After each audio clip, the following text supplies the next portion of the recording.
turn your computer volume on. Yeah. No, just mute it. There you go. Right.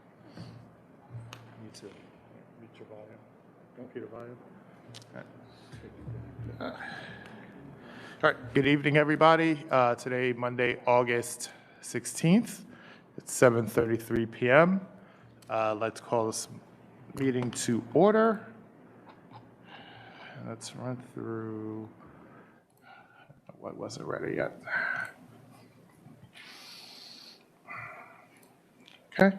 This meeting is being live streamed as well as recorded for storage and viewing on our district website.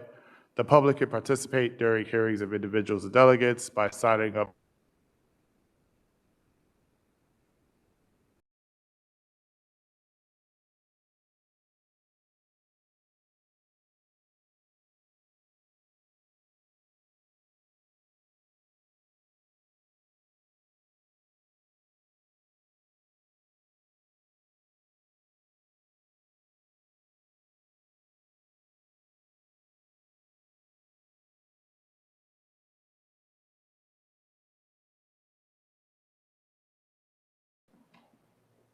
Allegiance to the flag of the United States of America and to the republic for which it stands, one nation, under God.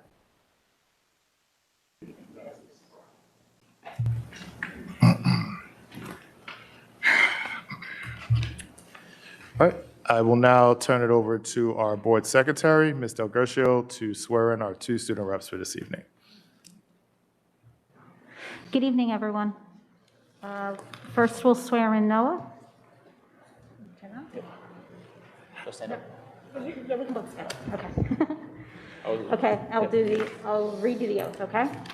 It goes, I, Noah Morris, I, Noah Morris, do solemnly swear do solemnly swear that I will support the Constitution of the United States that I will support the Constitution of the United States and the Constitution of the State of New Jersey, and the Constitution of the State of New Jersey, and that I will bear true faith and that I will bear true faith and allegiance to the same and allegiance to the same and to the governments established in the United States and the governments established in the United States and this state under under the authority of the people. the authority of the people. So help me God. So help me God.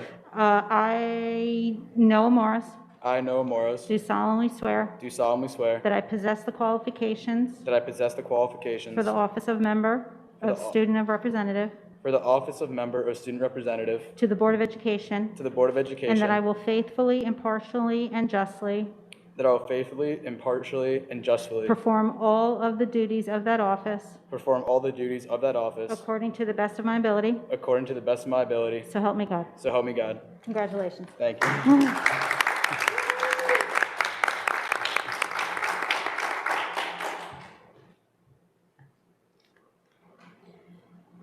Okay, Vanessa? Yes. Okay. I, Vanessa Prevalon, I, Vanessa Prevalon, do solemnly swear do solemnly swear that I will support the Constitution of the United States that I will support the Constitution of the United States and the Constitution of the State of New Jersey, and the Constitution of the State of New Jersey, and that I will bear true faith and that I will bear true faith and allegiance and allegiance to the same to the same and to the governments established in the United States and to the government established in the United States and this state and this state under the authority of the people. under the authority of the people. So help me God. So help me God. I, Vanessa Prevalon, I, Vanessa Prevalon, do solemnly swear do solemnly swear that I possess the qualifications that I possess the qualifications for the office of member of student representative for the office of member of student representative to the Board of Education, to the Board of Education, and that I will faithfully, impartially, and justly perform that I will faithfully, impartially, and justly perform all of the duties of that office all the duties of the office according to the best of my ability. according to the best of my ability. So help me God. So help me God. Congratulations. Thank you.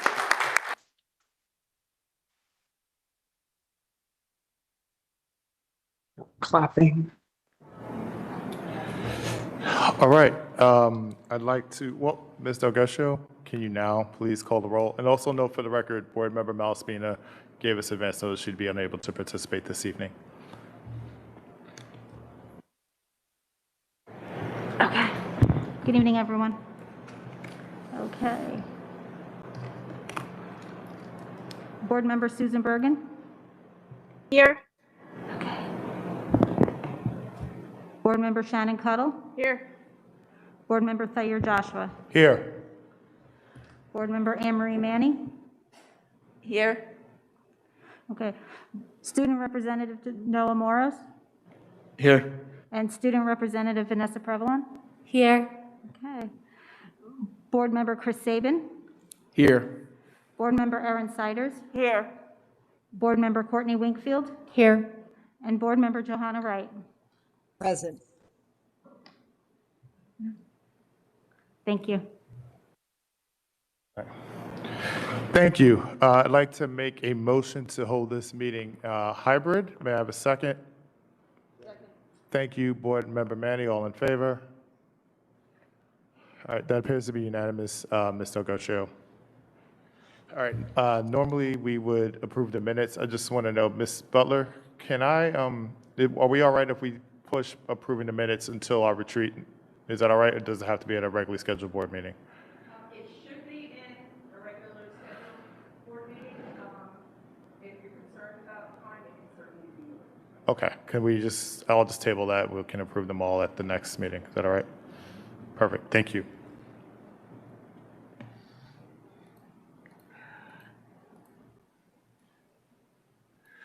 All right, I'll move on to my statement, and I'm going to turn it over to Dr. Taylor for his reports. The school board meeting is a business meeting in public and not a meeting with the public. Oftentimes, it may appear to members of our audience that the Board of Education takes action with very little comment and in many cases, a unanimous vote. Before a matter is placed on the agenda at a public meeting, the administration has thoroughly reviewed the matter with the superintendent. If the superintendent is satisfied that the matter is ready to be presented to the board, it is then referred to the appropriate board committee. Members of the board committee work with the administration and the superintendent to ensure members fully understand the matter.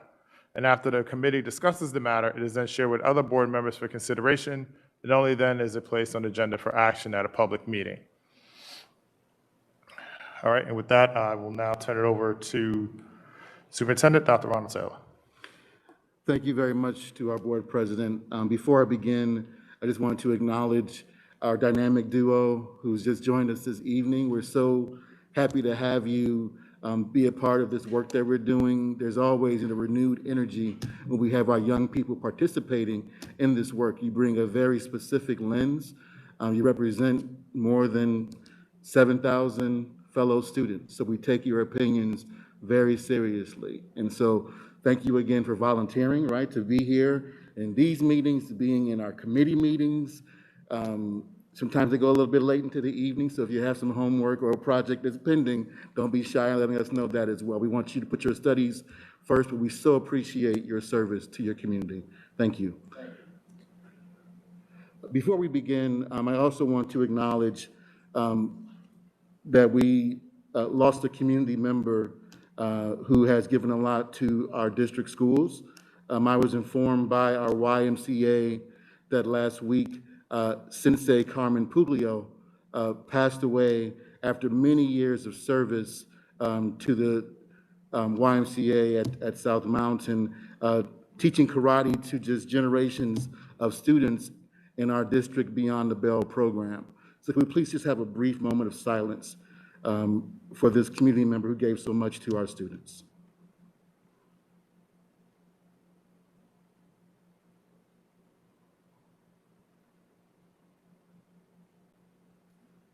Thank you.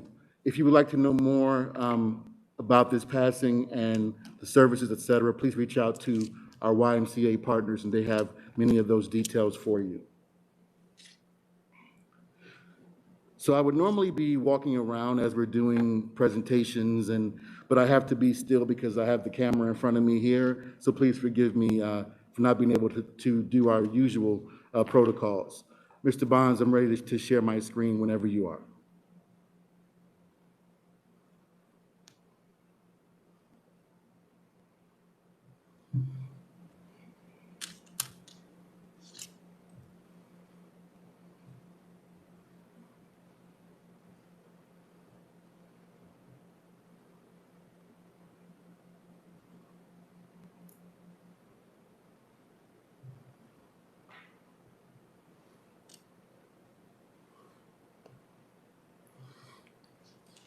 So thank you to our members of our Board of Education and folks from the public who've joined us both in person and also on our video broadcasting methodology here. We're going to share a little bit about our district goals and give you some updates on our departments and how we closed out the last school year as we transition to the beginning of the 2021 school year.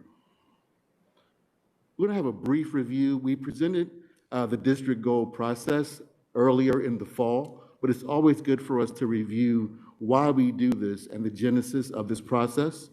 We're going to go over the actual district goals and the outcomes and give a few departmental updates.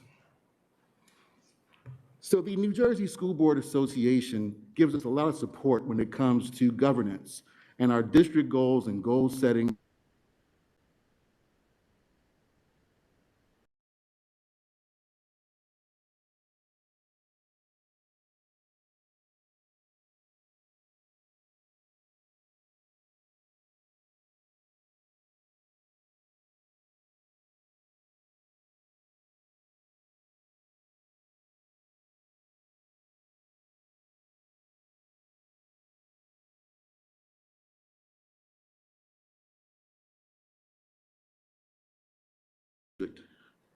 The goals are then formally adopted by the Board of Education. That's a really important point.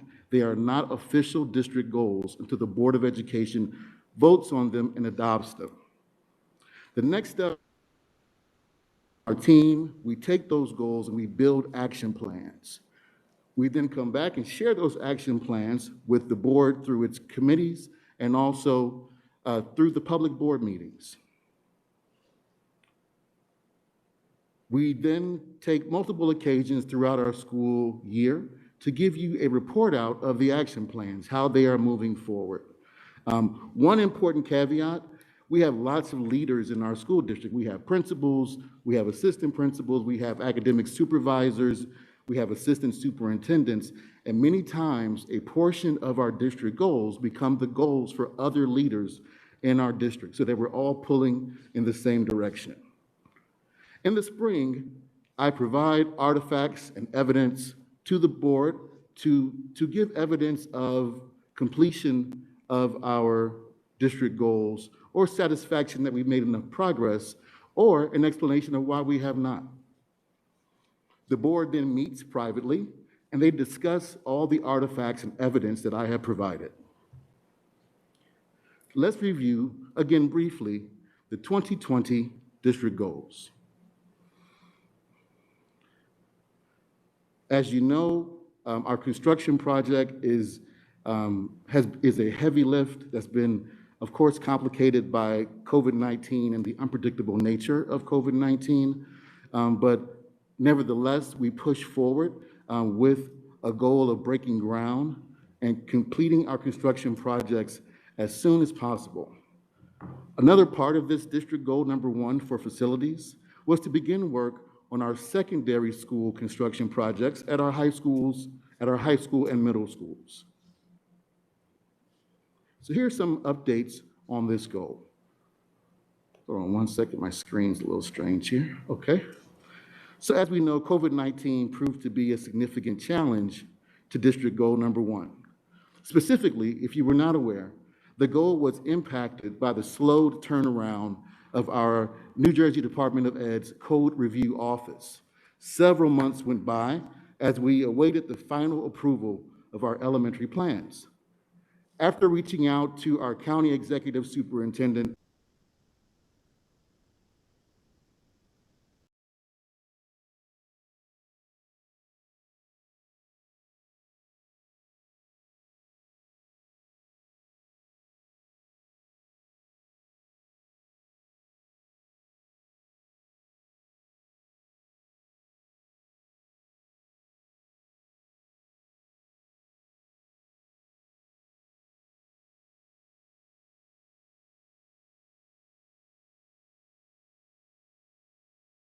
schools to prepare their projects for code review. Multiple meetings with those principals and their subcommittees to prepare those submissions. Here's some of the latest project approvals. Clinton and Jefferson received approval from the state of New Jersey. The project went out to bid and the contract was awarded in May. Construction has started at both schools. Seth Boyden and Tuscan, they received their approval from the state, and the project went out to bid and was awarded in May, and construction has started at both schools. South Mountain Elementary School and Annex have received approval from the state, and the project is currently out to bid with a bid opening set for August 19th. And so if you want to see more details around these projects, we have a special page on our website entitled Long Range Facilities Plans. And we have a 2-week window update placed on our website under each school that has active construction. We just updated this today. Here is some of what you'll see. This is an example of some of those updates, and there's lots of narrative that goes with it, and it's available.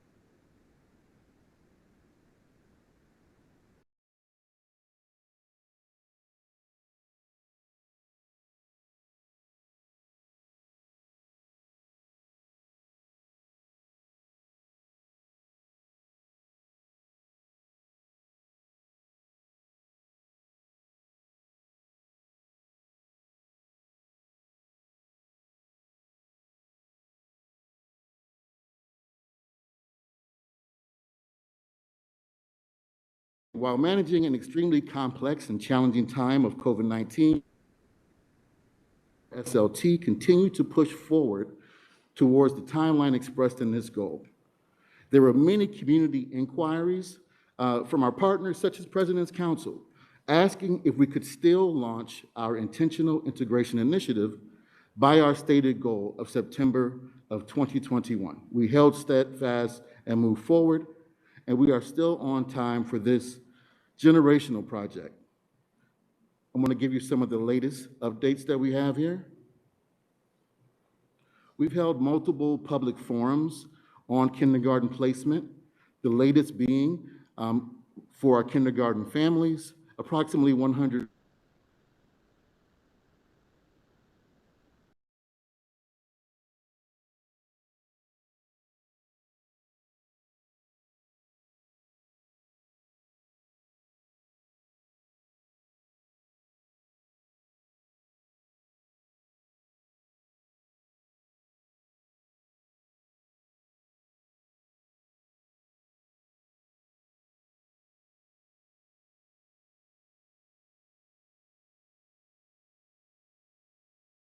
All of the offerings from our consultant regarding this important initiative. Right to the microsite, it's linked. Goal number 3, teaching and learning and student achievement. This goal really focuses in on the development, the development of a pedagogical approach that really gave an explanation of our district and our Board of Education's commitments and our belief system. The emphasis is on the development of a collegial process that involves engaging our educators to ensure this is not a top-down methodology. Sorry here. So our goal here was to begin the production of a document that could serve as an overarching communique of our comprehensive pre-K through 12 unified academic approach. It would be reflective of our district beliefs and communicate our basic strategic tenets and academic operating principles. It would also identify and communicate what makes for a great educational experience from our lens.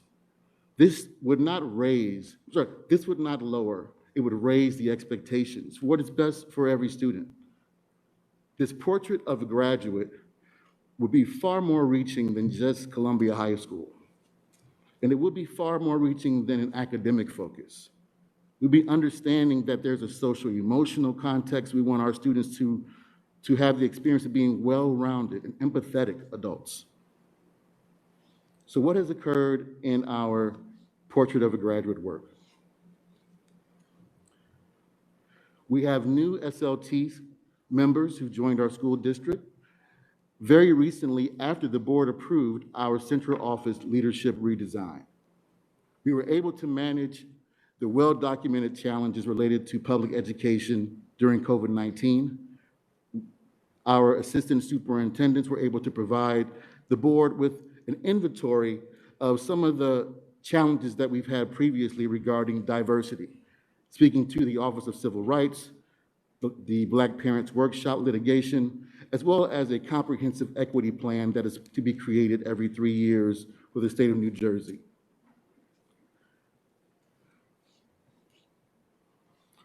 Regarding the Portrait of a Graduate, we have formed a very diverse committee, and the committee has already met multiple times and has a meeting coming up this week. During the August meeting, the committee will begin narrowing down and deciding upon the competencies that are most important for our district to focus on for kindergarten through 12th grade. It's a huge discussion. The committee began to brainstorm ideas for how to represent this work visually. The following committee meeting will take place in September. The district will review and document the work that takes place at our upcoming meetings with our internal stakeholder groups and provide feedback to create a working version of the Portrait of a Graduate document. The committee has a goal to present a draft of this final document to the board during the November C&I committee meeting. Last but not least, district goal number 4 speaks to HR, staff recruitment, retention, and development. The goal states that the superintendent will foster a dynamic learning community that supports the recruitment, development, and retention of highly qualified staff. This goal will be measured by and should include an analysis of data regarding the demographics and diversity of our new hires and the overall demographics and diversity of the district's certified and non-certificated staff.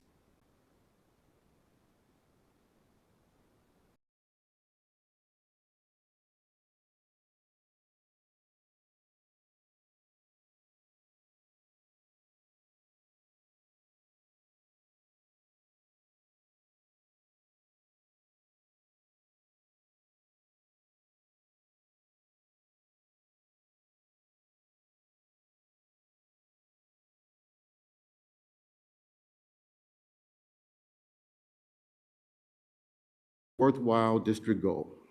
We're very happy with the progress that we've made in areas of professional evaluation for our teachers. We created a monitoring system that kept the board's personnel committee abreast of our progress on the goal of providing high-quality academic performance evaluations, despite the challenges of COVID. This includes enhancing the virtual learning process through a newly adopted and procured Canvas learning management system and navigating some of the unfortunate realities of last year. Lastly, we have made great progress in developing an aspiring administrator academy in partnership with Kane University that lowers tuition for our teachers while also providing a cohort approach. Here are a few departmental updates. From our C&I department, as most of our families are well aware of, we procured, trained, introduced Canvas, which helped us to really manage virtual learning. We did a huge revamping of our district curriculum so teachers could adjust their teaching from in-person to virtual and then back to hybrid. We also planned multiple professional development opportunities that focused on giving our teachers the know-how to manage these online systems. Tech and Otis are the two providers. We also, of course, have recently announced that Rubicon Atlas is now up and working, and all of our families can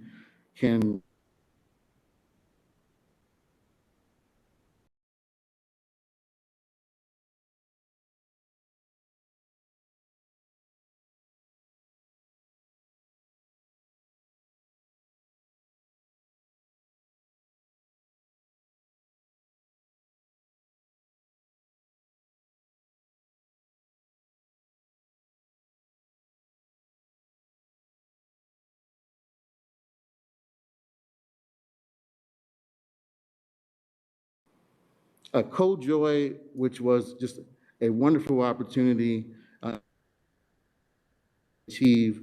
We brought this online robotics company to our elementary schools and have heard nothing but glowing results from the experience. Tang Math, which is going to be piloted in multiple schools this year, was a great success at Seth Boyden last year. We've already had training for teachers and admin for this pilot this summer. Kane University, we shared this where we're able to do a dual enrollment initiative to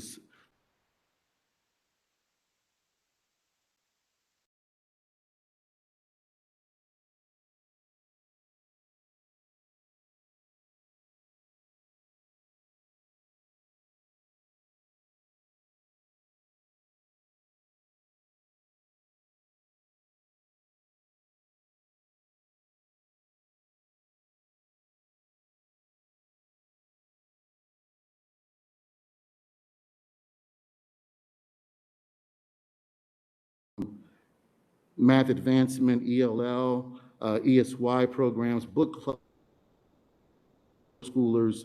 We're very proud.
We deployed more than 2,500 Chromebooks and also hotspots to our families.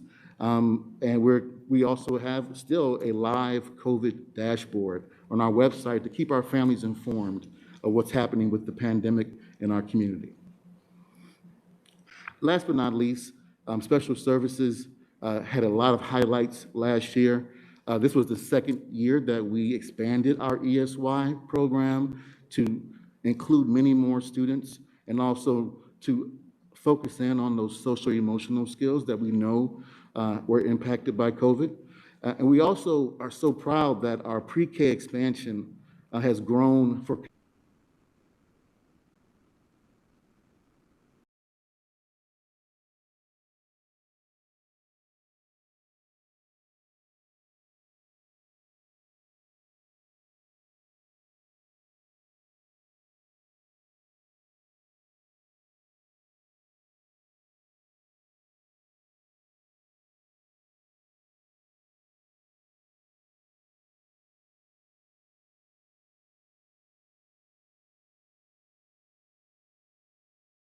regarding reopening. If it's okay, I'll jump right into. We need to take a brief 5-minute recess to address some technical issues on our side. So I'm going to make a motion to go into recess. May I have a second? Thank you, Board Member Cuddle. All in favor? All right, that's unanimous. Mr. Ogosho, the board would now take a brief 5-minute recess. Thank you. Did y'all lose me? Sound was going in and out. They got to reboot that box. Oh, wow. But we had slides. Yeah. I saw one One snafu is there.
All right, everybody, we will resume in 2 minutes. 2 minutes.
All right, good evening again, everybody. Mr. Bonds, are we back on the record? Great. All right. Ms. Delgado, do you need to redo attendance, or are we all right? Okay. Okay, great. All right, we are back in session at 8:16 p.m., Monday, August 16th, 2021. I will turn it back over to Dr. Taylor. Thank you, Mr. President. And again, I apologize for anyone at home who wasn't able to hear clearly. We will post these presentations as we normally do on our website.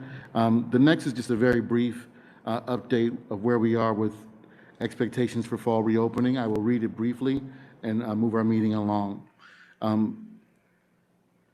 Our fall reopening task force subcommittees are working diligently to finalize our plans that address the concerns of COVID-19 and the contagious Delta variant.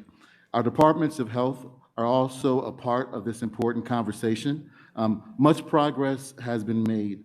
We will be sharing timely updates over the next week or so, and we're so very hopeful that the state will also continue to release clear, universal guidance. We do understand that there are specific questions that center around students whose age does not allow for the option of vaccination. We know that there are questions around their lunch design and what mitigation measures will be taken. Our final plans will most certainly include customized lunch plans for each elementary school that include outdoor seating.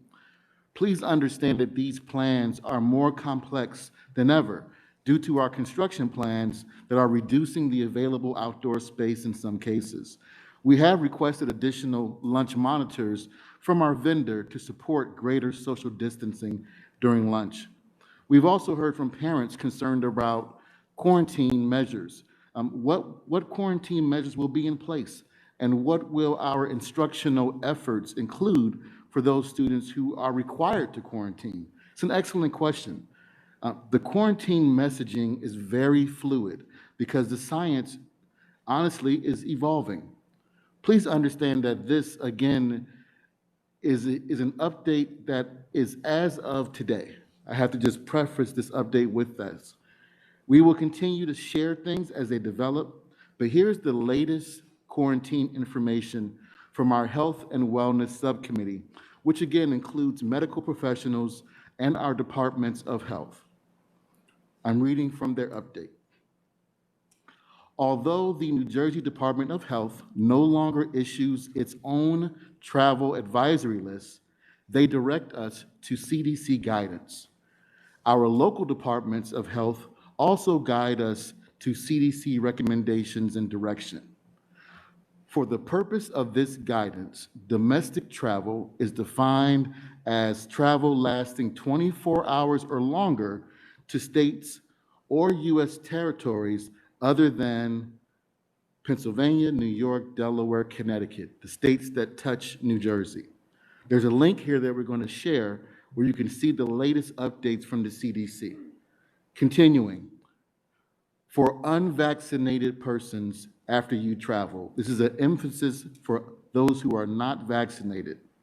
You must get tested with a viral test 3 to 5 days after your travel and stay home and self-quarantine for a full 7 days after travel.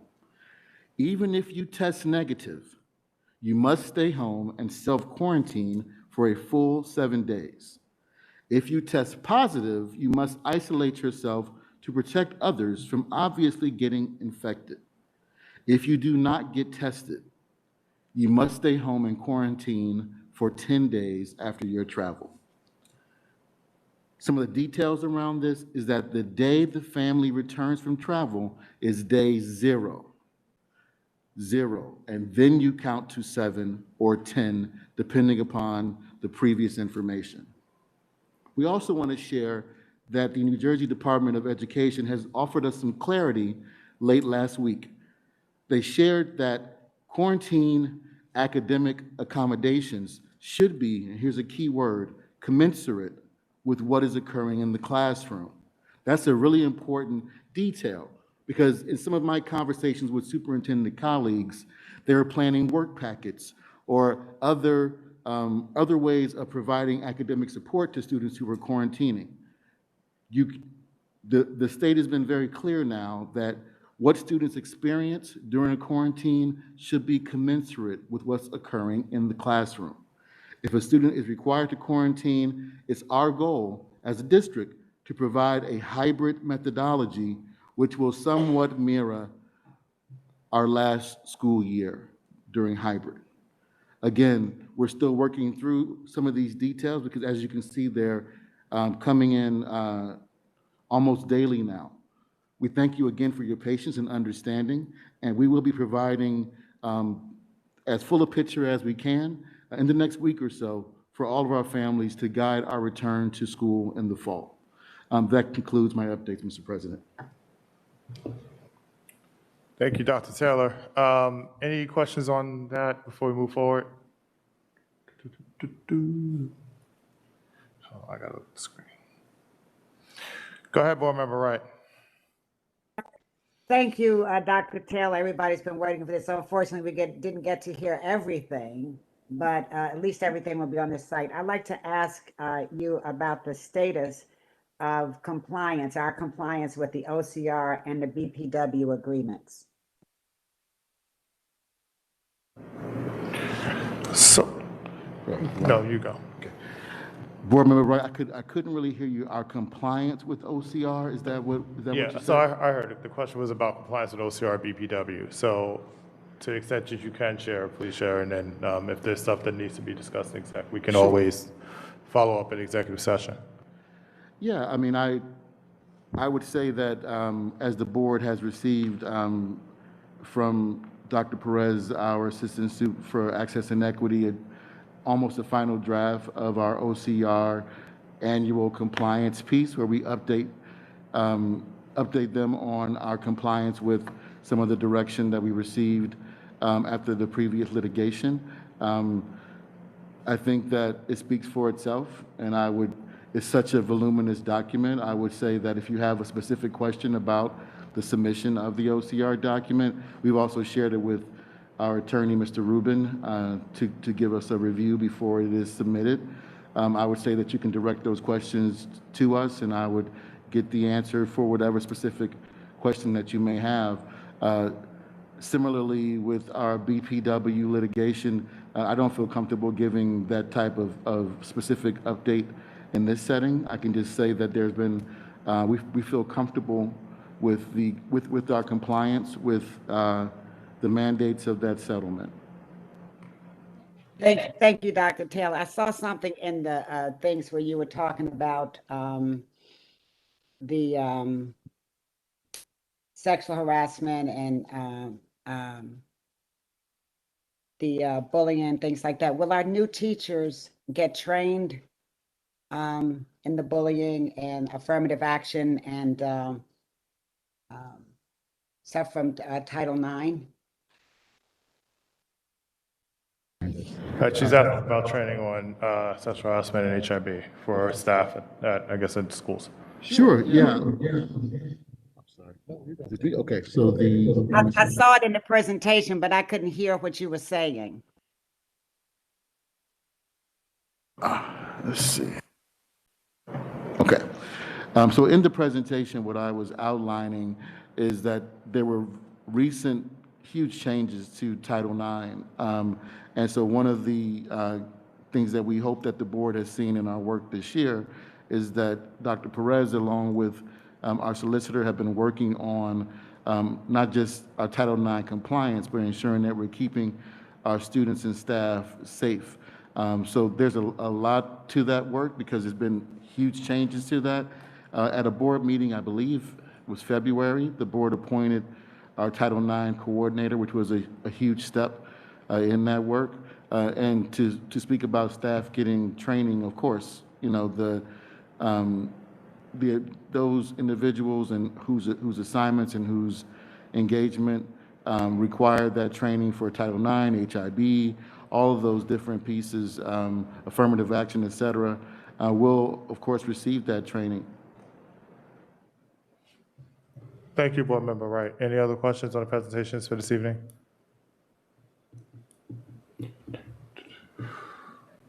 You have a question?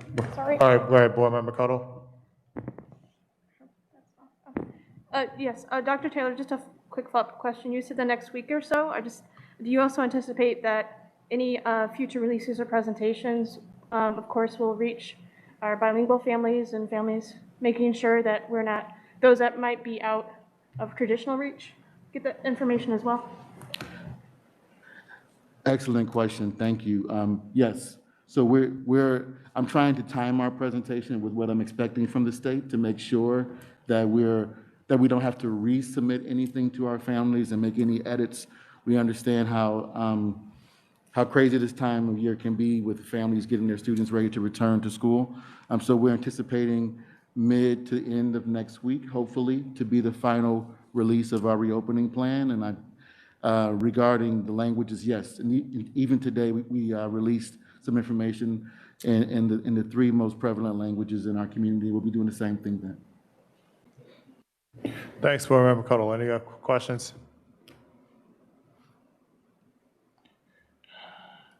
All right. Thank you, Dr. Taylor. We'll now move on to the President's update. So good evening, everybody. First, please note that there are no policies up for discussion or vote this evening that would be covered by the New Jersey School Ethics Commission advisory opinion this evening. Thank you, Dr. Taylor, for the update on back to school, specifically the quarantine information you recently shared from CDC and the New Jersey Department of Health. We are aware that the administration is staying up to date on the requirements and doing everything the district can to keep our students and staff safe. We recognize the excitement, anxiety, and concern parents have expressed to the board in recent days on what returning to school will look like. All of us as board members, some of whom are also district parents, can relate to those concerns and your experience, and we want you to know that we are listening. Thank you, Dr. Taylor, for providing a year-end wrap-up on the 2020-2021 district goals. The Board of Ed will be holding a virtual retreat on August 26th, that's late next week, to begin framing the 2021-2022 goals, which we anticipate approving at the September General Board meeting. The board will also be revising our 21-22 board goals that evening to incorporate some of the larger themes that came from our recent board self-evaluation and 2 subsequent retreats. Speaking of the board self-evaluation and those recent retreats, since my last president's report in July, the board became aware of 2 emails that were published in the press, emails which were received via an anonymous sources. I have asked Dr. Taylor to ensure that the district will take all permissible disciplinary action against any employees who may have facilitated the release of those 2 emails. I've also told my fellow board members that any involvement in this was a huge disservice to the district we all care so greatly about serving. However, I must acknowledge that the person or persons responsible for revealing the emails is likely seen as a hero or heroes in some places. And in that respect, I need to thank those involved for revealing publicly what we as board members have known privately for a while, that this work can be hard, conversations can be tough, and we don't always get along. But we can't let that stop us from serving in our roles as board members responsibly, respectfully, and ethically. District employees should feel confident that they can communicate with the board without fear their emails may end up in the newspaper. District families should feel confident that they can share concerns about the district with administration and the board, and that those conversations will not end up in the newspaper. Prospective employees should feel comfortable that they can work here without the board discussing their employment and correspondence that ends up in the newspaper. We have pledged to work together with the goal to be nicer and a recognition that language matters in our communication with each other, with the superintendent and senior leadership team, and with the public. As I said earlier, we will be working on revising board goals in a district to setting district goals at our August 26th virtual retreat. As we continue to work on the important initiatives of the district, I encourage my colleagues to look for reasons to vote yes to the recommendations of the superintendent instead of looking for reasons to vote no. And lastly, we would all do better by remembering why we are here as board members, which is to be in service to the 7,000 students of the South Orange Maplewood School District. That concludes my president's report. There will be no student representative report this evening. We are looking forward to hearing from student representatives Nora Moros and Prevalon in the coming months ahead this year. I do want to, before we move on to to the committee updates, I just wanted to go back and just go through and make a motion to affirm the minutes, understanding that we may need to do, we might have to do revisions for September, but I did want to make a motion to affirm the minutes for, let me get all of the numbers correct, excuse me, which is for executive and special session for July 12th, executive and special session, regular session for July 19th, and executive and special session board retreat for July 22nd. Second, thank you. Board Member Saban, all in favor? All right, that is unanimous. Mr. Augusto, thank you. We'll now move on to, we are now at the time for public speaks. So let me pull this up. We are now at the time for hearings of individuals and delegates, also known as public speaks. This is an opportunity for you to share your concerns about an item on the agenda, but it's not a time for dialogue with the board.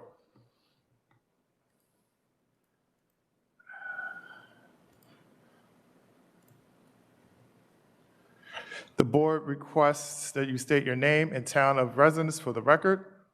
We will set the time to 3 minutes for each speaker, and we ask that you respect that time limit. We must cut you off so it does not appear as if we are giving anyone an advantage to share their views over another individual.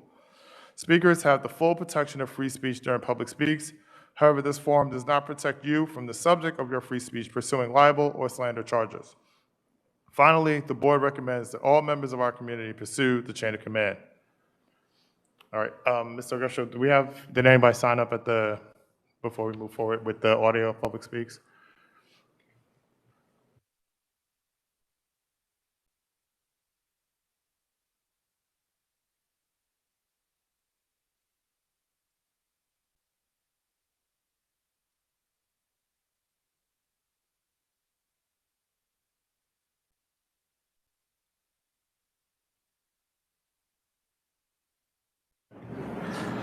All right, our first in-person public speaks, and the first of 2021. Joshua Posner. Thank you, Superintendent. Thank you, Board. Thank you for letting me speak tonight, and I'm honored to be the first person to speak in 2021. Great, you have 3 minutes. All right. Great. That's good. My name is Joshua Posner. Oh, you want me to sit? Okay, great. All right. My name is Joshua Posner. I live in Maplewood, New Jersey. My family moved to Maplewood last month. We have a daughter who's going to be entering kindergarten in the fall. We are one of the 50 families you referenced, the superintendent referenced in his presentation, has not yet received an assignment for their kindergarten. I have sent numerous questions to the Integrative Initiative email on the website. I haven't received responses to my questions yet about the process. I don't want to get into those individual questions right now. I know this isn't a dialogue with the superintendent or with the board, but I'm here today to ask, all of my questions have been referred to the consultant, talking about the algorithm. I'm here to ask that after all of the placements have made, that the results of the algorithm be shared with the public, all of the placements that were made, and how each of the challenges were handled on a blinded basis, not revealing confidential information, of course. And the reason I'm asking for that is because based on the conversations I've had in the past few weeks, I'm concerned and I'm nervous about the lack of transparency, and I'm concerned about what the algorithm actually is. I was told to reference the website. I did. I read up on it. I asked questions, and I get referred to a consultant who doesn't return emails. So I have specific questions. Like I said, I don't want to address those specific questions today, but I do feel it's in the public's interest to have those results for everybody. And I can't see a reason why it wouldn't be. So I don't have a placement yet today, but I think it's appropriate. All right. Good. Thanks. Thank you, Mr. Posner. We will now move on to our audio public speaks.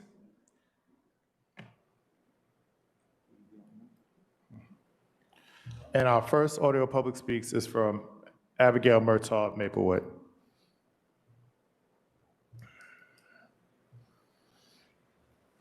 Can you hear me? Yes, we can. You have 3 minutes. Okay, thank you. Tonight, Elizabeth Callahan and I will be reading an abridged version of a petition emailed to you. So far, over 430 community members have signed. We urge you to read the petition and the many comments in full. We want to acknowledge the hard work it has taken to roll out current protocols for full-time in-person instruction this fall. We are asking you to act now to institute additional strategies to protect our students, staff, and community from the highly transmissible Delta variant. We ask that you implement 1, a district-wide plan for outdoor lunch and snacks for all, and 2, regular surveillance testing to prevent asymptomatic and pre-symptomatic community members from transmitting the virus to others. The Delta variant is on the rise and can make children and vaccinated adults seriously ill. The state has mandated that all students attend school in person, yet half of our students cannot be vaccinated and some in our community are at risk for serious illness. This situation demands that the district take more protective measures than they have in the past. We are grateful you implemented a mask mandate early, but the current risks require more. Outdoor eating and surveillance testing would decrease virus transmission, resulting in fewer quarantines. They would allow for more consistent in-person instruction and fewer sick kids. These are goals the entire district can support. Removing masks indoors poses a high risk of transmission. This is especially important as you noted some classrooms do not even allow for recommended distancing when masked. Removing masks in these settings is dangerous and is still high risk even in cafeteria settings. Outdoor eating would eliminate the need to mask indoors, providing necessary protection. It is not enough for it to be one of many strategies for eating. It is not enough to ask principals to develop creative solutions. It is incumbent upon you to lead, to set a standard of outdoor eating for all students at all schools, to make a policy that would provide the same protection to every student in the district. Thank you for your time.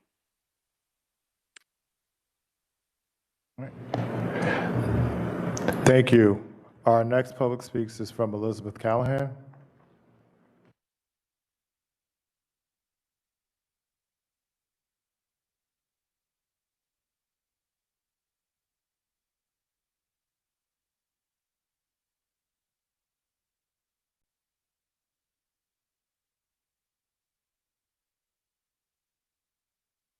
Can you hear me?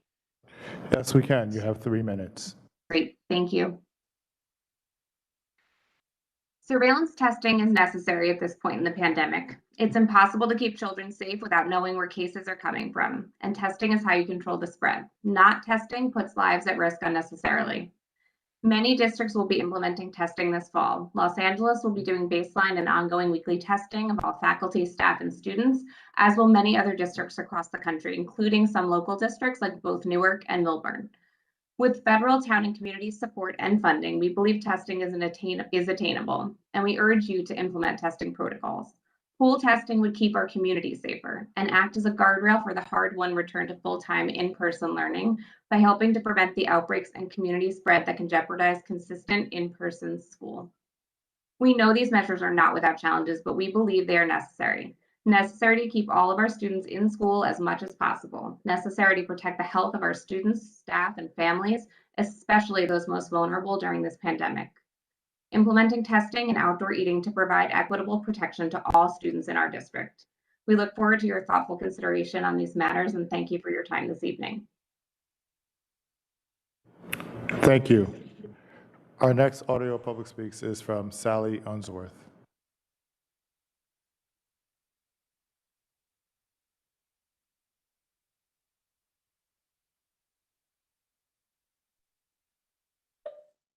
Hi, can you hear me? Yes, we can. You have 3 minutes. Okay. My name is Sally Unsworth and I live in South Orange, and I have 2 children in the district, one who will be beginning 3rd grade at Jefferson Elementary next month. I'm addressing you tonight to support the effort to rename his elementary school. As a progressive community, this is yet another opportunity for all of us to practice the yes and approach to improving our schools. For example, are we committed to an anti-racist educational experience for our children? Yes. And we will address this through implementing the Amistad curriculum and much more, and giving our students the opportunity to explore a better role model for their school's name that aligns with the values of today. Another question, is this the right time to consider this change? Yes. And we have the opportunity to allow our children to lead and learn at a pivotal moment in this history in our nation. With a student body that represents a broad cross-section of youth, we know that to ignore history or to rewrite it to wash over uncomfortable truths is the wrong approach to education. They lead and we all learn. And the community process to select a more appropriate name benefits us all. As a child, one of the first things I learned about my father's side of the family was that we were direct descendants of Thomas Jefferson. It wasn't until I attended college and met another direct descendant that I had a conversation about Jefferson's role in slavery in America. He was a deeply flawed historical figure. And while no part of his contribution to the founding of the United States should be erased, no part of the entire truth of who he was, how he lived, and who he harmed should be ignored. Let us use this opportunity to reflect and correct and give our students a voice in celebrating a more appropriate name for their school. Thank you. Thank you. We will now move on to our written public speaks. And the first comment is from Lily Kubani. Dear South Orange and Maplewood School District Board members, our names are Lindsay Gross, and Lily Kubani. Recent Columbia High School graduates, and former members of the Columbia girls soccer team, and friends of Musa Fafana. We recently created a petition to rename the Underhill Sports Complex in Musa's memory. We want to honor Musa's legacy at the field where he not only worked to accomplish his goals, but where he tragically died. The community has shown enormous support and encouragement as we have received more than 5,000 signatures to change the name to the Musa Fafana Sports Complex. We have spoken with Hawa Fafana, and she has expressed full support for our actions to rename the complex. Likewise, we have spoken with Fred Profeta to clarify our intentions and to explain that we have no interest in renaming Profeta Field. We understand that this is a big task, but we believe Musa deserves this. Please let us know what our next step should be. We appreciate any and all support. Thank you so much. Again, that was Lily Kubani of Maplewood. Our next written public speaks is from Vanessa Lana of Maplewood. My name is Vanessa Lana. I serve on the Social Justice Committee of the Maplewood Middle School HSA, along with Cassandra Clements. Cassandra and I are both Maplewood residents, and we have children in the district. We would like to raise transportation and building-related concerns to the Board of Education. MMS teachers have noted that many students from the Hilton area have a difficult walk to school. It can take up to 45 minutes, and the students arrive at MMS exhausted before the school day even begins. In bad weather, the long walk is enough to deter students from going to school. Currently, there is a bus that will take CHS students from a stop in Seth Boyden to the high school. We ask the district consider adding another bus stop or additional bus to pick up MMS students who live in the Hilton neighborhood. Adding a bus stop or bus would go a long way to increase the school attendance and decreasing tardiness. We also ask that the district address some issues related to the physical state of the MMS building. It appears as though there are a number of much-needed repairs to ensure the safety and well-being of students, faculty, staff, and visitors at MMS. Last week, I emailed Dr. Taylor regarding these concerns. Laura Booker, incoming president of the MMS HSA, recently emailed Dr. Taylor about the same concerns as well. Laura spoke with Principal Grinnell about how we can best help the MMS community, and these are among the top priorities. In anticipation of a full return to school, the MMS HSA Social Justice Committee asked for your guidance and leadership in how to address these two important issues. We are prepared to work with you and the district in figuring out a way to make these things happen. We believe they would have a big impact in the MMS community, especially for our students. Thank you. Again, that was from Vanessa of Maplewood. Our next written public speaks is from Beth Constantino of Maplewood. Good evening, Dr. Taylor, administrators, and BOE members. I'm writing to you on behalf of the Executive Board of the Special Education Parent Advisory Committee, or CPAC, here in our district. We're advocating for you to mandate COVID-19 vaccinations for all school personnel. We wrote to you last week about this issue and understand you support the vaccinations for personnel, but don't have the autonomy to mandate it. Since then, we found out that another school district in New Jersey, Bernards Township School District, has done exactly that, mandated their school staff be vaccinated for COVID-19 by September 1st.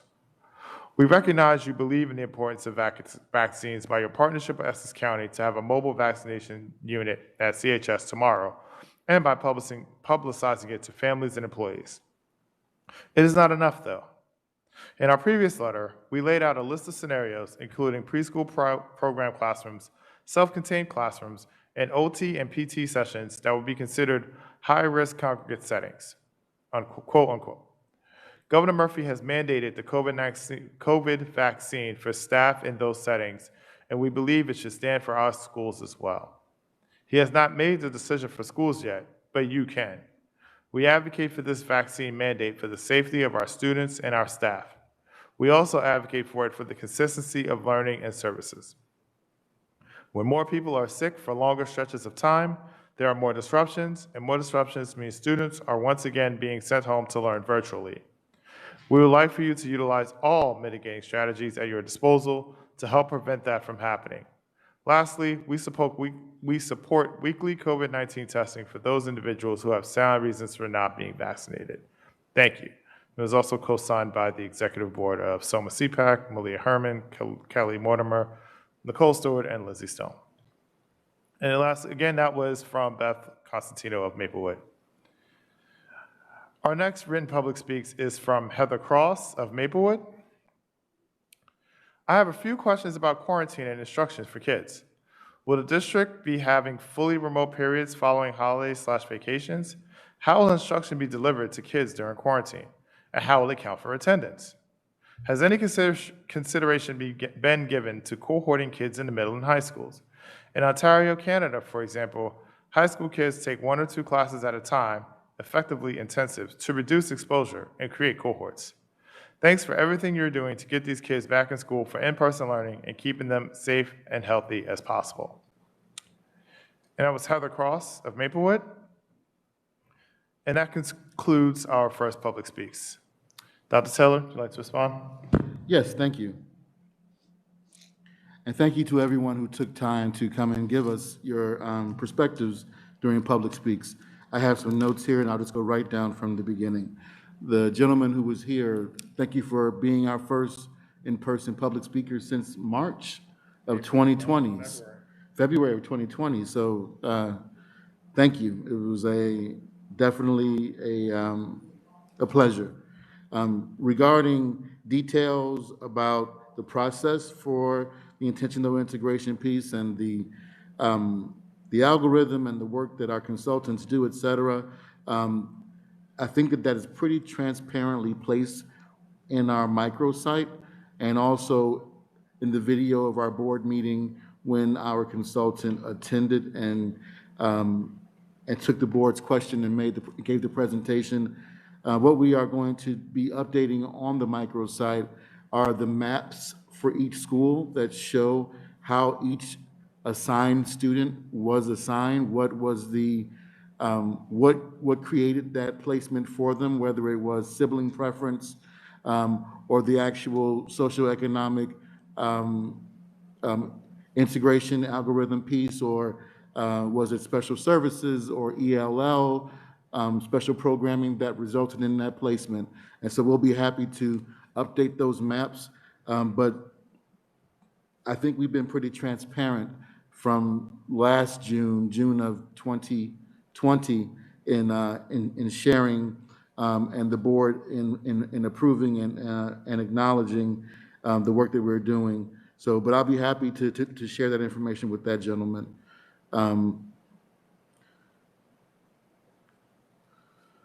The next few questions were around testing and adding additional mitigation regarding COVID-19 and the Delta variant. And I think our update that I read earlier addressed that. And just to be very clear that when it comes to medical procedures, and I know that it's become very common for us with getting COVID testing and vaccinations, but those are medical procedures. And so legally, from my understanding, the district cannot mandate medical procedures for staff or for students outside of the state giving us that direction. So that's, again, not my understanding, but I hope that our messaging and our action has showed that we definitely support the safest options for our families. And we also rely on medical professionals for that advice. I know other districts and other places may be doing different things, and there was one district that was named, and that's the only district that I've heard of as well out of the almost 700 in New Jersey who are mandating, vaccines for their staff members. I have not heard of others. So we are, again, looking for more guidance, and we're happy to hear that from our partners at SOMEA that the number of staff who are vaccinated is very high. That's what we've been told. Regarding the renaming of Jefferson, thank you for giving us your feedback and perspective on that.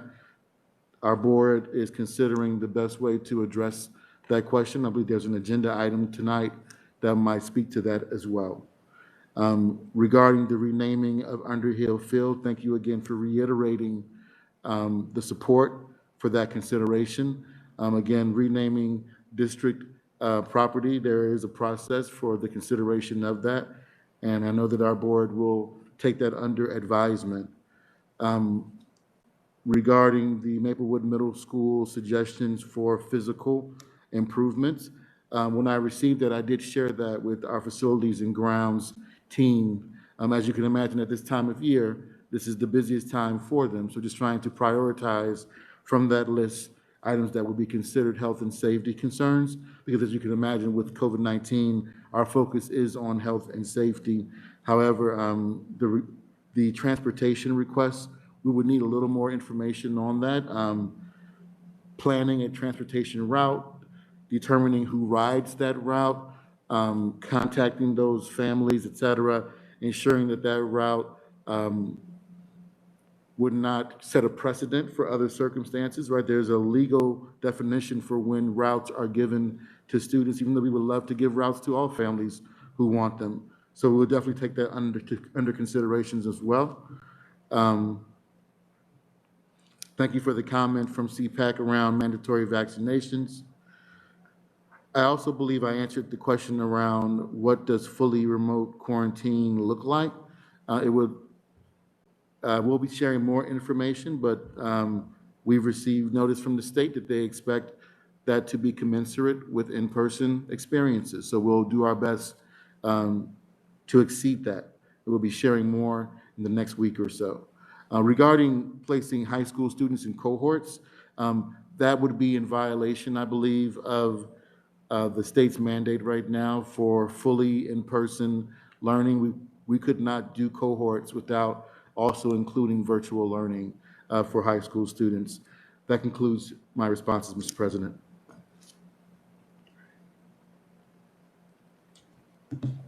No, wrong button, sorry. Thank you, Dr. Taylor.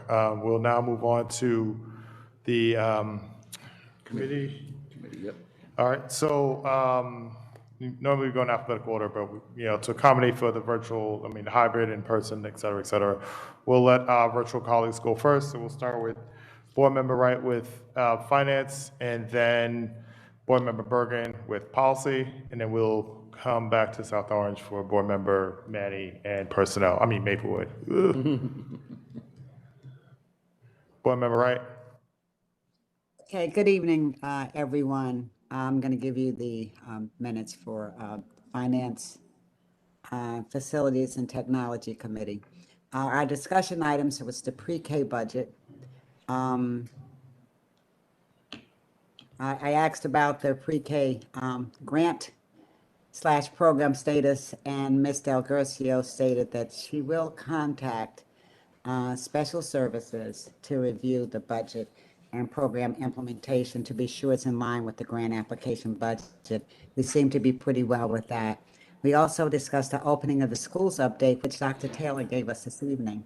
I hope all of you were able to see it, and if you didn't, please go to the website to update yourselves.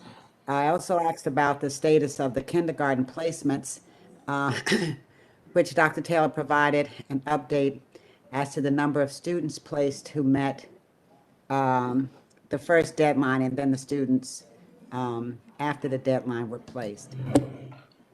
The district held a question and answer session for the incoming families. The opening of schools update was sent out and posted on the website. There was also discussion about possible vaccine requirements, which we've also spoken about this evening. There was a discussion about lunch and how the district will handle this in the buildings or outside of the buildings, however that goes. There was a discussion about the possibility of creating a dashboard on the website with information about the opening. We also had a construction update for South Mountain Elementary School and South Mountain Annex Elementary School bid opening has been moved to August 19th from August 17th, so just a couple of days. And in terms of new business, the district has received communication from our transportation vendors as to the shortage of drivers. This shortage may impact the district's ability to provide transportation to non-public schools. The district is in the process of creating the routes for the Seth Boyden / Columbia High School shuttle. Mr. Bonds updated the committee that Chromebooks will be ordered to replace the ones that cannot be repaired. And the district will apply for E-rate funding to support the cost, but there is no guarantee we will receive the funding. Board member and President Joshua asked if the district has enough Chromebooks in the district, if we have to switch to virtual, or if the district needs to switch specific classes to virtual. Mr. Bonds responded that the district can provide that needed support. And finally, I asked about the public FFT committee meetings, and Board President Joshua addressed my request, of course, not to my satisfaction. We want open public FFT meetings. And I must say, we had a very good meeting. It was brief and it ended at 6:34. And I was able to watch some of my favorite game shows. So that was fun. Thank you. Anybody have any questions? Thank you, Board Member Wright. Any questions for Board Member Wright on Finance, Facilities, Technology report? Board Member Manny? So I'm just wondering how the board is going to manage all the change orders. What kind of process are we going to have to keep track of change order requests and monitoring toward the actual budget of the construction?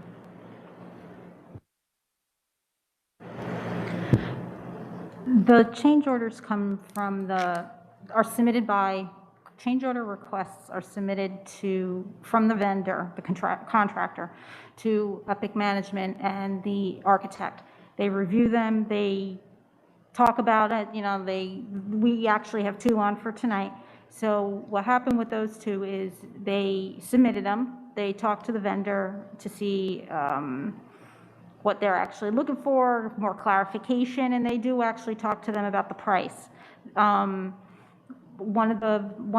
second one was much higher. They negotiated the pricing down, so they're managing it and then determining, but with the architect to determine, yes, this is valid, no, it's not valid.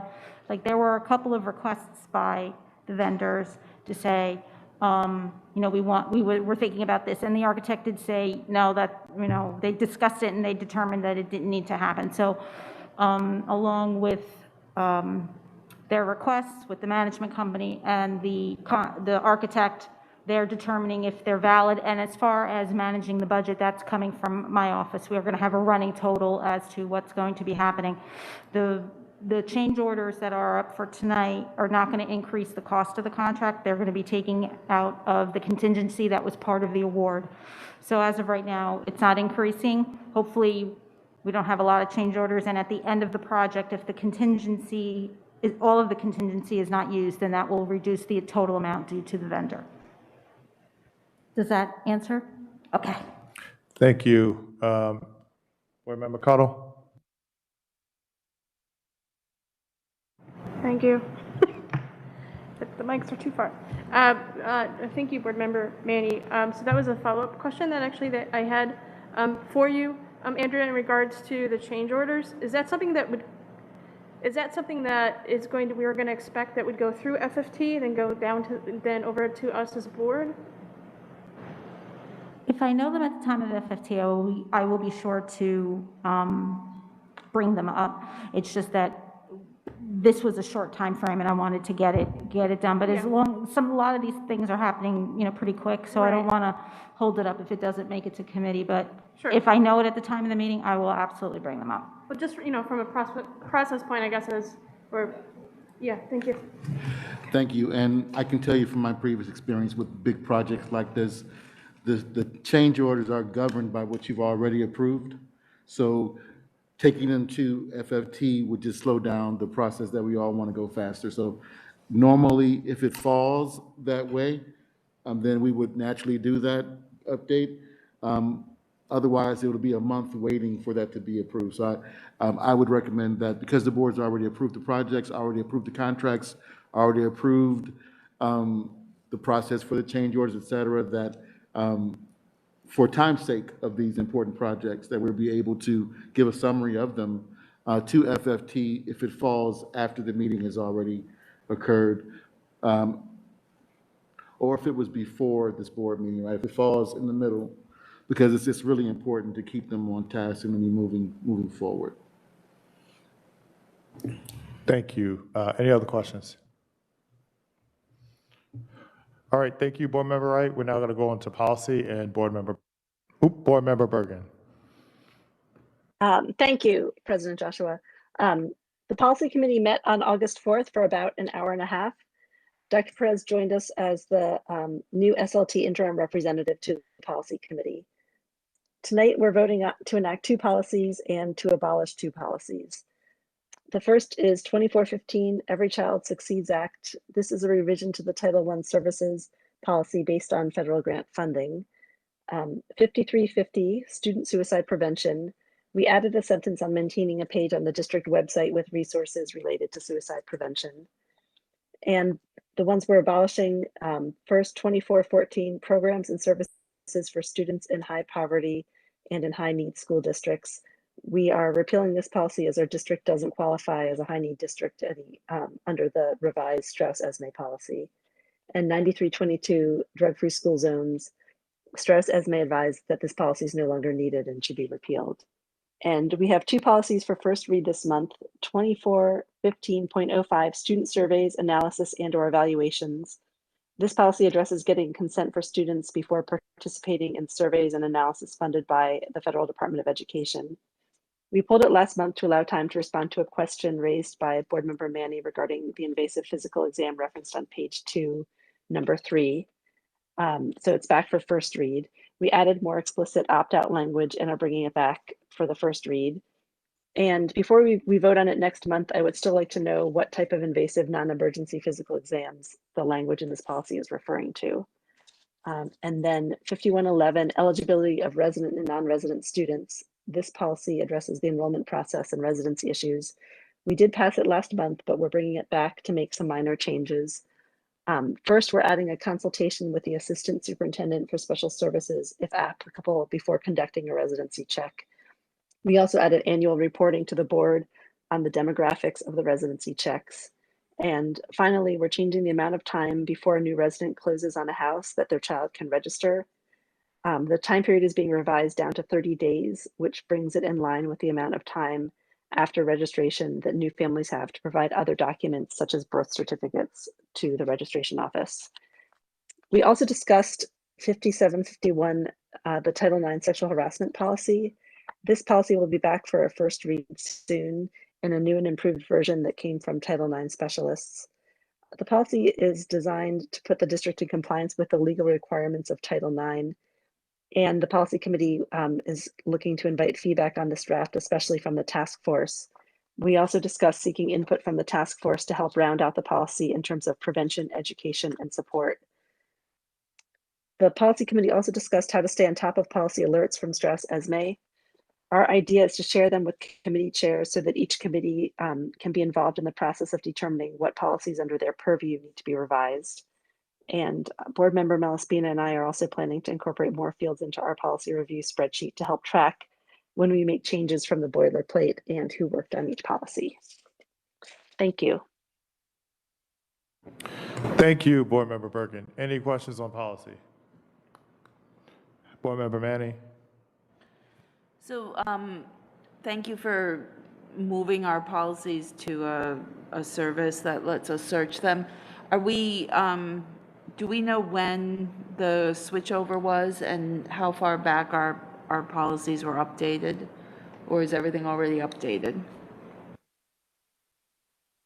The switchover, I believe, is complete, and the only part that needed to be updated was, I think the district sent all of the policies as of December to Strauss-Esme, and so now Ms. Moore is going back and adding the policies that we passed since then, like basically this year and perhaps the last December board meeting. And once she's done with that, Board Member Malaspina and I are planning to do a spot check to see that Strauss, that everything made it over. But I've been using it and searching, and it seems like everything did. Although one of the things we're repealing now the 9322 drug-free school zone. Strauss Esme said we should repeal it, and I think they just didn't add it to our online database because they thought it was outdated. So, for example, that's not there, but we're repealing it tonight because it's outdated. But we'll be checking things like that.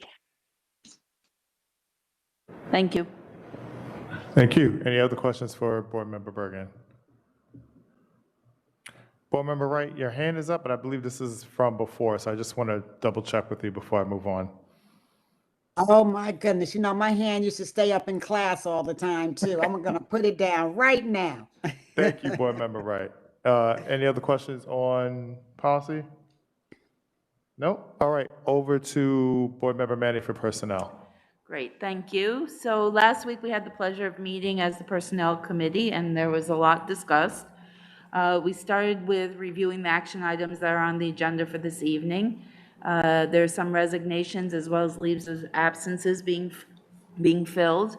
As we reported earlier this year, Ms. Robinson has moved our exit interview process to an electronic data collection, and over time this will allow for administration to identify trends and share updates with the community and the board. One piece of information from an exit interview identified a common area of concern with respect to special ed teachers. Special education teachers are asked to move buildings and grades as a routine part of aligning the resources with the needs of the students. This can be difficult for teachers as they may not have the opportunity to build those support relationships when moved from building to building. So this is something for administration to incorporate in their discussions with teachers. Administration has streamlined the pay rates for our substitute teachers to be more aligned with our surrounding districts. I forgot to mention that in my summary email to other board members last week. We have been working on this analysis for a few months, and we hope this will make it more attractive for substitute teachers to join our district. Dr. Taylor mentioned that in his reopening update that our vendors are having some difficulty in hiring lunch aides, food service employees, and bus aides. Administration is working with the vendors to make sure there are no unintentional barriers, as well as coming up with a plan for when we reopen schools. The residency department has created tracking reports to ensure that all families are treated according to the policy and the upcoming policy changes, and that children are enrolled expeditiously so they can enter the classroom as soon as possible. In the packet tonight, we are approving the option to allow our 12-month employees who are not covered by a collective bargaining unit to cash out some of their vacation days that they were not able to use during the pandemic. This process was initiated by Governor Murphy as he recognized these employees don't normally have the option to carry over vacation days, and that those days are still considered part of their compensation. As they were working as essential workers during the pandemic, it was recommended that school districts be allowed to give the option to these employees to request their vacation day. This is not a bonus, this is not extra pay, this is keeping them whole. Interviews for the Assistant Superintendent of Special Services is underway, and administration shared that there are many qualified candidates that have applied. The Facilities Director position has been reposted as we have not found a good fit yet. We were joined by Dr. Friedman and Ms. Bodner to better understand the role of the academic coach, which is a job description up for approval tonight, as well as the plan for new employee orientation. The focus for new employee orientation was ensuring that our new employees leave the orientation with a clear understanding of what the district is striving to achieve for all of our students. Administration has also creatively allocated one of the new employee orientation days to be used throughout the school year in shorter blocks to support this cohort of teachers and hopefully build relationships that sustain them through their 30-plus year careers at SOMSD. Dr. Friedman and Ms. Bodner also previewed the planned professional development for all our staff. As was discussed previously, this includes a big chunk of effort on social emotional learning, anti-bias training, and mental health training, all in the context of how these pieces support making all classrooms great learning environments for students and teachers. Making sure that we understand that these are all pieces that support great learning, and they're not standalone activities, nice to haves. In the packet, administration is putting forward the newly reimagined School and Community Safety Liaison Director job description.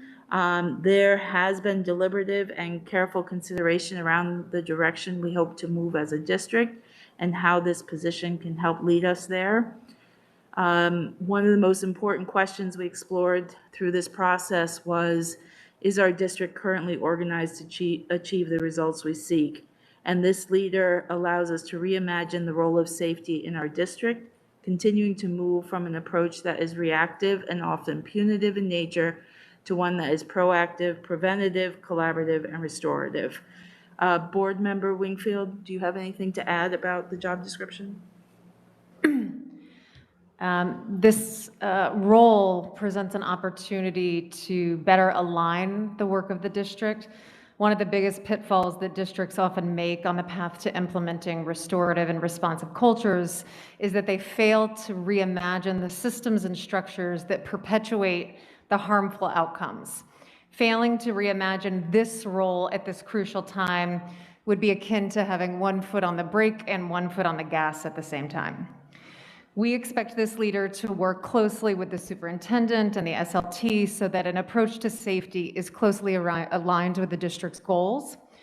In addition to ensuring the physical safety of our students and buildings while maintaining the compliance in all security and emergency responsiveness trainings and drills, we envision this leader working collaboratively with building leaders, guidance staff, and educators to expand our view of safety to ensure that social emotional learning aligned approaches are in place, such as Tier 1 intervention supports, working to uncover root causes of outward symptoms like attendance issues and low-level classroom interactions, and working towards a more embedded and sustainable implementation for restorative practices that ensure that all of our district staff are engaged in this work.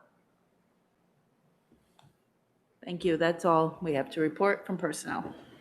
Thank you both. Any other questions any questions on personnel? I have a few questions about the job description. Thank you very much, Board Member Manny and Board Member Wingfield. My first question is who is the director going to report to? Because it wasn't clear in the job description. That's one.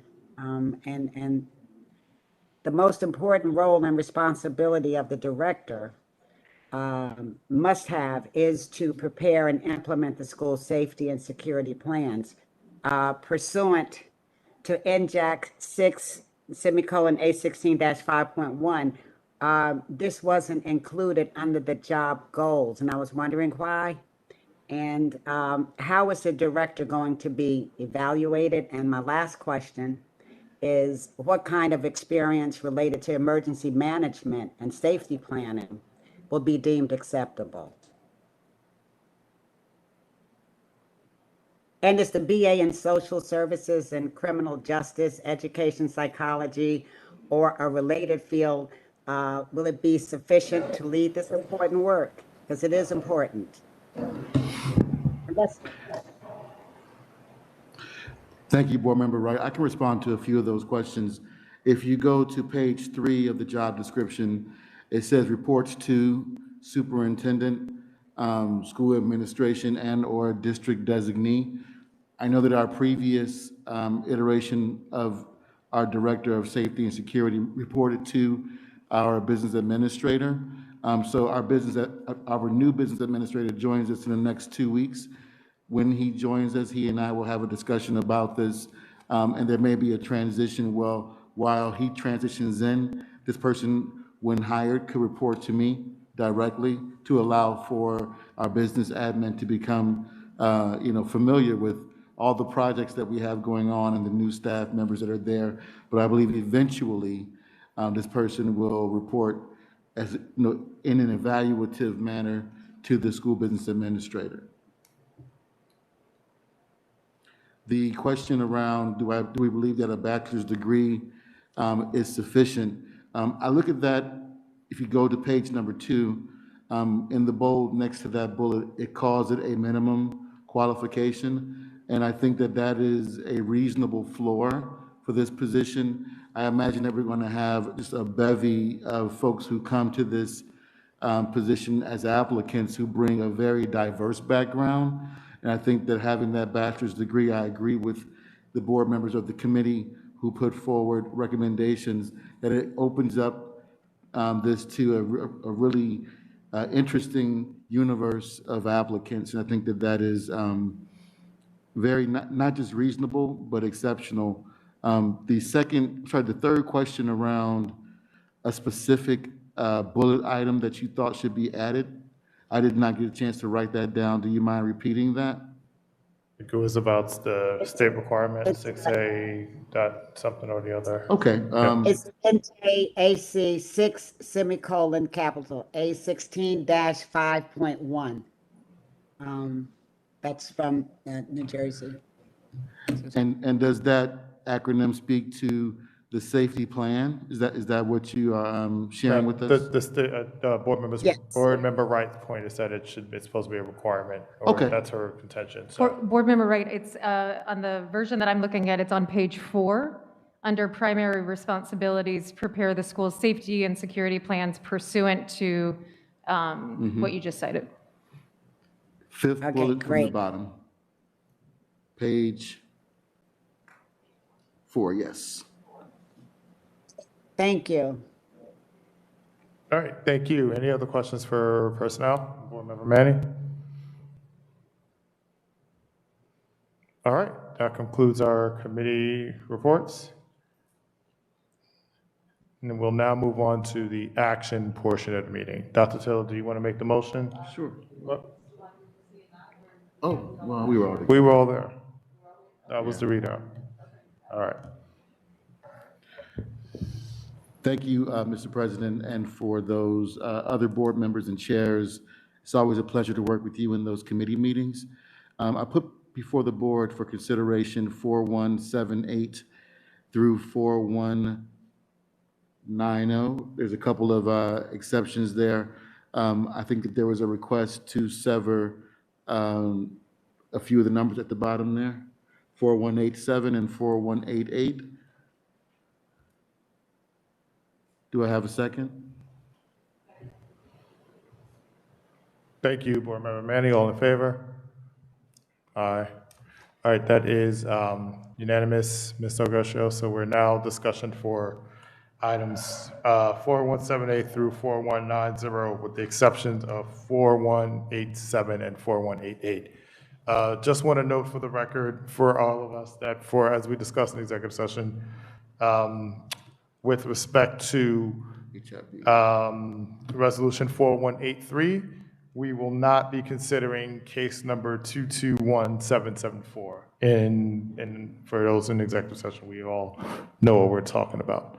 All right, with that, any discussion on resolutions 4178 through 4190 with the exclusions of 4187 and 4188?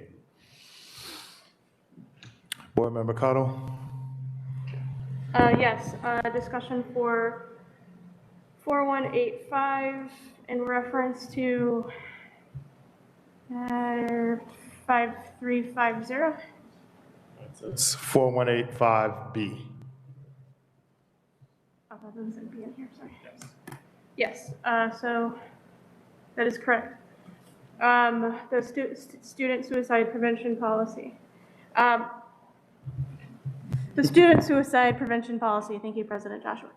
I just wanted to, now that it's second read, to make comments. I first want to thank all of my colleagues for your effort the past 2 years on working towards this suicide prevention policy. And I'd also like to thank Dr. Taylor, SLT, and the staff, previous policy and C&I chairs. Thank you also to, including Aaron Siders, and also to Board Member Bergen as well, currently. This is a very important policy for us to pass. It was not one that was originally set for us to look at under stress ESME. This was originally talked about in C&I 2 years ago now, almost. And under that time, it was in an effort to talk about our student health and wellness and student supports and the importance of social emotional learning and making sure that we are creating preventative measures that are for our most vulnerable student populations. And so I just want to also acknowledge, if I may, through CNI the past 2 years, where we also had Ann Bodner with us trying to shepherd in this originally, and then also through Dr. Friedman and the work of the additional staff support that helped us get through policy to today. When this was first brought up through CNI, we knew that this was something that we had to tackle as a district, not just to create support systems and better policy, but implementation. And that was the key and function here, not just to make sure that we have policy and it's on paper, but we have something where we have training, intervention, and support systems and staff. Because we know when students feel that someone cares about them, a staff member or an adult in a school building cares about them, it can change lives, it can save lives, but it also better improves not just academic, but emotional and behavior support of that student as well. So I just want to acknowledge that and thank that. Additionally, it would be remiss if I did not say that during COVID, we know that it's been more challenging for our students.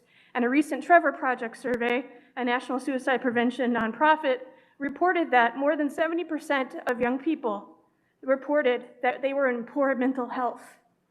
And our most marginalized students, our Black and brown students, our LGBT students, our students who don't have support systems at home, were suffering the most. And we know that from that data, even before that, between 2009 and 2019, 1 in 3 students were facing a mental health crisis. And the challenges of suicide prevention, students were at more increased risk of mental health challenges between the past 10 years of 40% before the pandemic. So I stress this data only to prove the point of the commitment of our district as we move forward. And thank you all again for this, and also for the addition of the suggestion of adding into the policy, creating a resource page that's going to be attached addendum to our district website, so students and families and staff can see access to resources immediately and know ways to respond in case they're in crisis. So thank you. Thank you, Board Member Cottle. Any other comments or questions on the resolutions 4178 through 4190, except 4187 and 4188?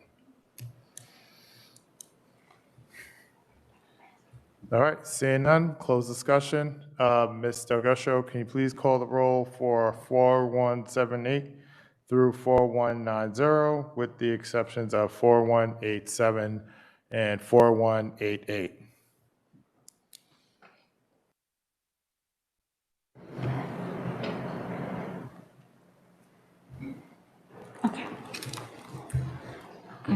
Board Member Bergen? Yes. Board Member Cuttle? Yes. Board President Joshua? Yes. Board Member Manny? Yes. She's not here. Board Member Saban? Yes. Board Member Siders? Yes. Board Member Winkfield? Yes. And Board Member Wright? Yes, yes. Thank you. Motion passes. Thank you. Now I'd like to make a motion to move 4187 and 4188 for discussion. May I have a second? Thank you, Board Member Manny. All in favor? That's unanimous, Ms. Delgado. All right. We're now in discussion for 4187 and 4188. Any discussion? All right, seeing none, we'll close discussion. Ms. Delgado, I couldn't raise my hand, I couldn't find my okay. hand again. Sorry, go ahead, Board Member Wright. I have a concern about us paying out vacation options to administrators for vacation days. That's a real problem. I think that we will regret that because it leaves open too many doors for others to come in and do the things that they do. There's a lot, of course, that I can't say because these are personnel-related issues, but to give someone monies for vacation days that they should have used and had the opportunity to use. It's a problem, especially when some people are leaving the district now and still getting paid. So that's a problem, and that's a concern for me. Thank you, Board Member Wright. I know we've discussed this in execs. I'm not sure how much further we can take this conversation here in public, but thank you. We wanted to acknowledge your comments. Any other comments and questions on 4187 and 4188? All right, seeing none, we'll close discussion on those two. Ms. Delgado, may you please call the roll this time, reverse alphabetical order. For both or two separate? All right, let's just start, we'll do it separate. We'll do 4187 first and then 4188. All right, so 4187. Okay. And you said reverse order, correct? Okay. Board Member Wright? No. Board Member Winkfield? Yes. Board Member Siders? Yes. Board Member Saban? Yes. Board Member Manning? Yes. Board President Joshua? Yes. Board Member Cuddle? Yes. Board Member Bergen? Yes. Okay, 4187 passes 7-1. Thank you. You may now please call the roll for 4188.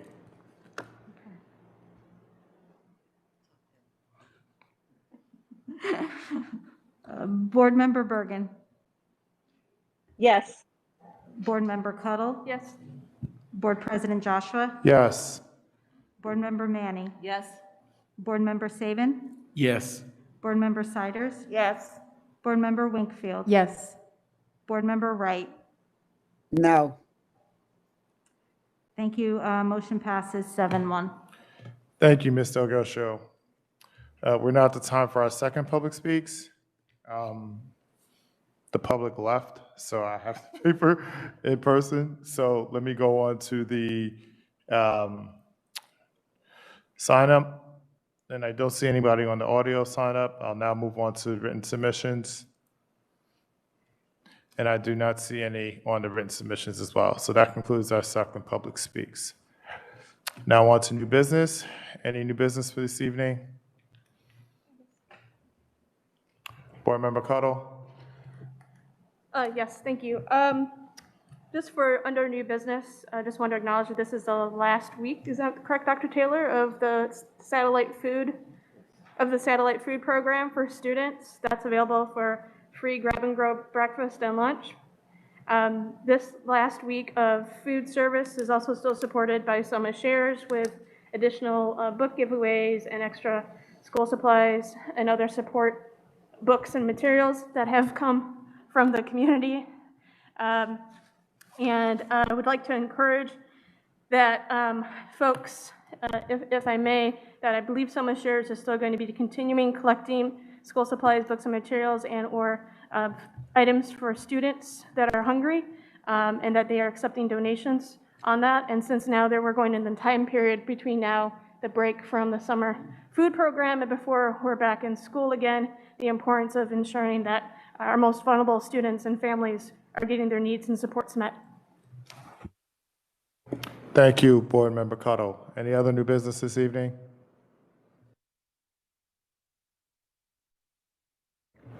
All right, that concludes new business.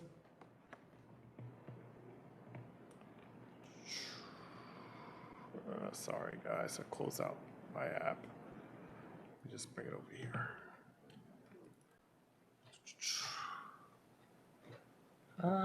Here we go. All right, I'd like to make the following motion. The Board of Education will meet in a special public session on Thursday, August 26th at 6:30 p.m. using an online video conference platform, which will include hearings of individuals and delegates to accept and approve a construction bid for South Mountain School and possibly other topics. The community can view the meeting by following steps listed on the agenda. Immediately following that special meeting, we'll go into a retreat using the online video conference platform to discuss board and district goals. Action will be taken. The Board of Education will meet in closed session Monday, September 20th at 6:30 p.m. in the Superintendent's office, 525 Academy Street, Maplewood, as well as using the online video conference platform to discuss personnel, legal, negotiations, and other matters to be announced at a later date.